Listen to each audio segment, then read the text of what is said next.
Sebelum video dimulai, jangan lupa subscribe dan tekan tombol loncengnya.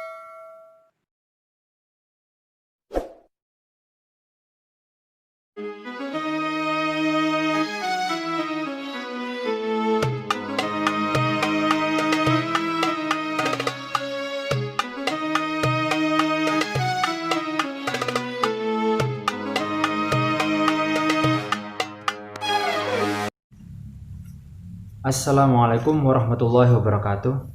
Bismillahirrahmanirrahim. Wassalatu wassalamu ala rasulillah Sayyidina maulana Muhammad bin Abdullah wa ala alihi wa sahbihi wa man wala amma ba'du. Qala rabbi syrah li sadri wa yassir li amri wa hlul 'uqdatam min lisani yafqahu qawli. Wa qala subhanaka la ilma lana illa ma 'allamtana innaka antal alimul hakim. Wala haula wala quwwata illa billahil aliyyil azim. Sobat YouTuber dimanapun kalian berada, berjumpa lagi dengan saya di channel YouTube Eco El Barokah, channel YouTube yang akan membahas satu kisah yang insya Allah inspiratif dan juga penuh hikmah. Baik, sobat YouTuber dimanapun kalian berada, pada kesempatan malam hari ini saya akan membahas satu kisah sesuai dengan judul yang ada dalam video ini, yaitu trik atau cara mengatasi anak yang bandel, anak yang nakal, anak yang susah untuk nurut, terutama kepada orang tua.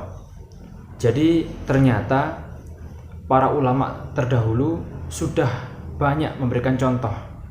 Hanya saja kita para orang tua terkadang tidak peka terhadap metode yang diajarkan oleh para ulama yang terbukti sangat manjur dan berhasil untuk menjadikan anak-anak kita menjadi anak-anak yang patuh terhadap orang tua dan tentunya patuh kepada Allah Subhanahu wa taala.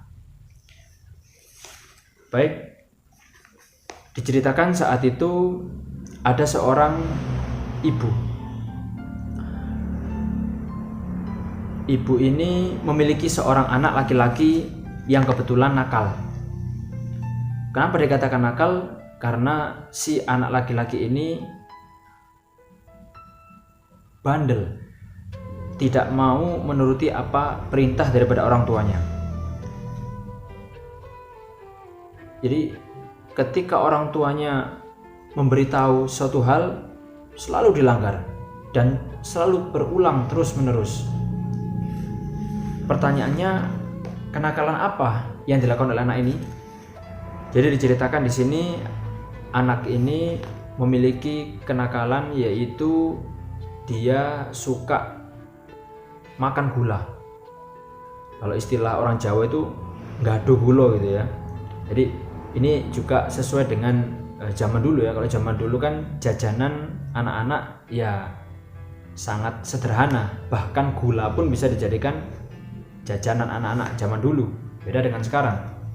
Jadi anak ini dulunya seneng atau hobinya itu makan gula ya, sampai akhirnya gula ini cepat habis, baru beli habis karena diambil terus sama ini anak dan dimakan, sampai mungkin untuk menyediakan semacam minuman kopi atau teh untuk suami daripada ibu ini tidak pernah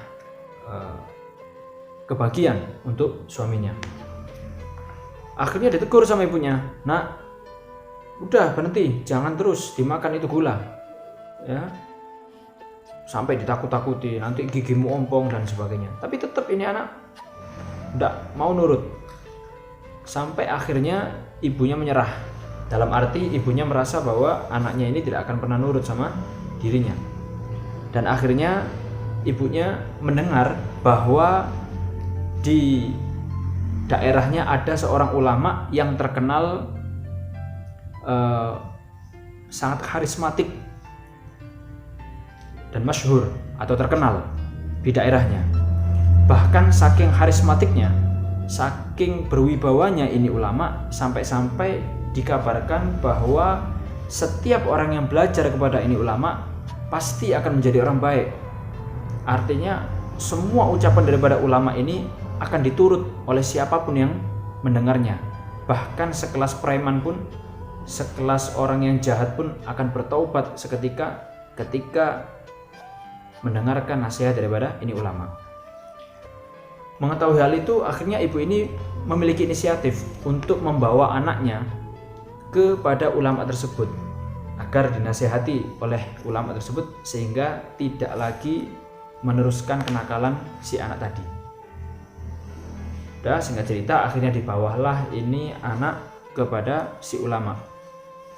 Begitu sudah bertemu dengan ulama tersebut, akhirnya ibu ini ngomong, "Assalamualaikum Kiai." "Waalaikumsalam." "Ada apa, Bu?" "Ini Kiai, anak saya ini nakal." "Loh, nakal apa?" "Anak saya ini suka makan gula." Ya, kalau istilah Jawanya tadi Pak, suka gado gula gitu ya, suka makan gula. Sampai gula di rumah itu nggak lama habis, dan nggak ada, sampai akhirnya suami saya nggak kebagian itu gula. Tolong Kiai, kalau bisa anak saya dinasihati supaya dia berhenti untuk tidak lagi makan gula. Dalam arti tidak sampai menghabiskan atau memakan gula dalam waktu yang dalam porsi yang banyak, sampai menghabiskan gula dalam waktu singkat. Akhirnya ulama ini menyatakan, "Oh begitu, ya udah, baik, boleh. Tapi anak ibu saya minta tinggal di rumah saya selama 2 minggu. Ya, gimana? Mau ndak?" "Oh gitu," kata si ibu tadi. Mungkin ibu ini berpikir, oh mungkin nanti akan lebih bagus lagi nanti anaknya ketika keluar dari rumah si ulama tadi. "Ya iya Pak, iya Kiai, monggo. Kalau mau dibawa anak saya selama 2 minggu enggak apa-apa." "Ya udah, nanti 2 minggu lagi," kata si ulama tadi, "ibu datang ke sini untuk jemput anaknya." "Oh nggih Kiai." Nah, akhirnya dibawalah ini ulama, anak ini ditinggal di rumah si Kiai tadi. Singkat cerita, selang 2 minggu kemudian datanglah ibu tadi, si ibu dari anak tadi. Seperti kesepakatan yang tadi dikatakan, setelah 2 minggu silakan dijemput. Akhirnya dijemput sama ini ibunya. Ketika dijemput, ibu ini menyatakan, "Wahai Kiai, ini sudah 2 minggu dan ini waktunya saya untuk menjemput anak saya." "Oh iya. Ini udah 2 minggu ya?" "Iya Kiai." "Mana anak saya?" Ini anaknya."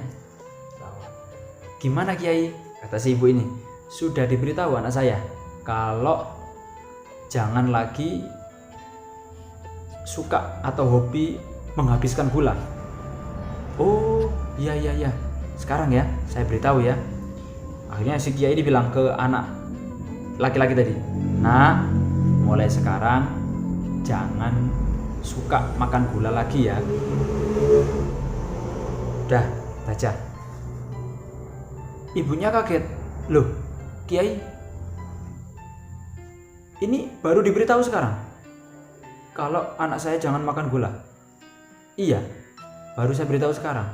"Loh, lah kemarin selama 2 minggu terakhir ini Kiai belum pernah bilang?" "Belum." "Loh, lah kalau misalnya Kiai belum pernah bilang selama 2 minggu ini ketika anak saya tinggal di rumah Kiai, lah terus untuk perlunya apa anak saya tinggal di rumah Kiai selama 2 minggu ini? Kalau cuma sekedar Kiai bilang seperti itu, kenapa enggak dikatakan kemarin aja 2 minggu yang lalu untuk melarang anak saya makan gula atau menghabiskan gula? Kenapa enggak 2 minggu yang lalu dikatakan seperti itu?" Akhirnya Kiai ini tersenyum. "Bu, mohon maaf, bisa saja 2 minggu yang lalu saya ngomong ke anak ibu untuk tidak lagi makan gula atau tidak menghabiskan gula. Cuma masalahnya saat itu atau 2 minggu yang lalu saya sendiri masih suka makan gula. Saya sendiri masih suka nyemil gula.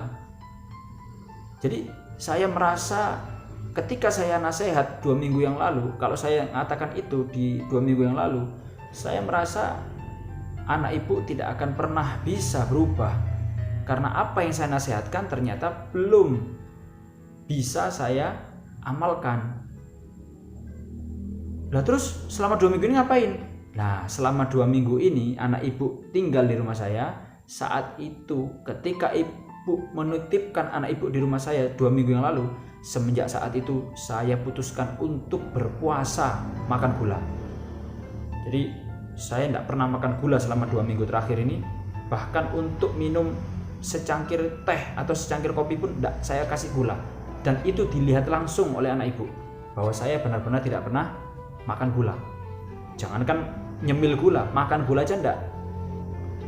Tujuannya apa? Supaya anak ibu tahu bahwa ketika saya mengucapkan melarang anak ibu nantinya untuk makan atau menghabiskan gula atau istilahnya nyemil gula, anak ibu juga paham bahwa saya yang melarang pun juga tidak pernah memakan gula. Artinya cocok antara yang saya ucapkan dengan apa yang saya perbuat, relevan atau sesuai. Lagi pula ketika ibu meminta saya untuk melarang anak ibu memakan gula atau nyemil gula, saya merasa malu karena saya sendiri juga masih suka makan gula. Saya sendiri masih suka nyemil gula. Saya juga merasa tidak pantas melarang seseorang melakukan sesuatu sedangkan saya sendiri masih melakukannya. Ibu itu pun akhirnya terdiam sambil merenungi ucapan daripada ulama tersebut. Dan akhirnya tidak lama kemudian ulama tersebut gantian bertanya kepada si ibu tadi, "Wahai ibu, sekarang saya yang bertanya. Apakah selama ini ketika ibu melarang anak ibu makan gula atau nyemil gula, apakah ibu sendiri juga masih gemar melakukannya? Jika ibu masih gemar melakukannya, maka jangan salahkan anak ibu jika anak ibu tidak menuruti apa kata-kata ibu. Karena anak sekecil ini pun akan bisa menilai bahwa ucapan daripada orang yang menyuruh atau melarang untuk melakukan sesuatu akan juga dipantau, akan dilihat dan dinilai oleh anak tersebut. Baik, tibalah kita pada hikmah yang bisa kita ambil dari kisah ini. Yang pertama, hendaklah kita sebagai orang tua tidak hanya menuntut kepada anak kita untuk melakukan atau meninggalkan sesuatu, akan tetapi sebagai orang tua kita juga wajib untuk bisa memberikan contoh kepada anak kita terlebih dahulu. Yang kedua, ternyata Allah pun berfirman dalam surat As-Saff ayat 2 dan 3, di mana Allah Subhanahu wa taala berfirman yang berbunyi, A'udzubillahi minasyaitonirrajim. Bismillahirrahmanirrahim. Ya ayyuhalladzina amanu lima taquluna ma la taf'alun. Wahai orang-orang beriman, mengapa engkau mengatakan sesuatu yang tidak kamu kerjakan? Kabura maqtan 'indallahi an taqulu ma la taf'alun. Padahal sangat dibenci di sisi Allah jika engkau mengatakan apa-apa yang tidak kamu kerjakan. Baik, Sobat YouTuber dimanapun kalian berada, itulah tadi sekelumit kisah inspiratif yang bisa saya sampaikan pada malam hari ini. Kurang lebihnya mohon maaf, semoga bermanfaat bagi kita semuanya. Dan sampai jumpa pada video-video saya selanjutnya. Akhirul kalam, subhanakallahumma bihamdika, asyhadu an la ilaha illa anta, astaghfiruka wa atubu ilaik. Terima kasih. Assalamualaikum warahmatullahi wabarakatuh.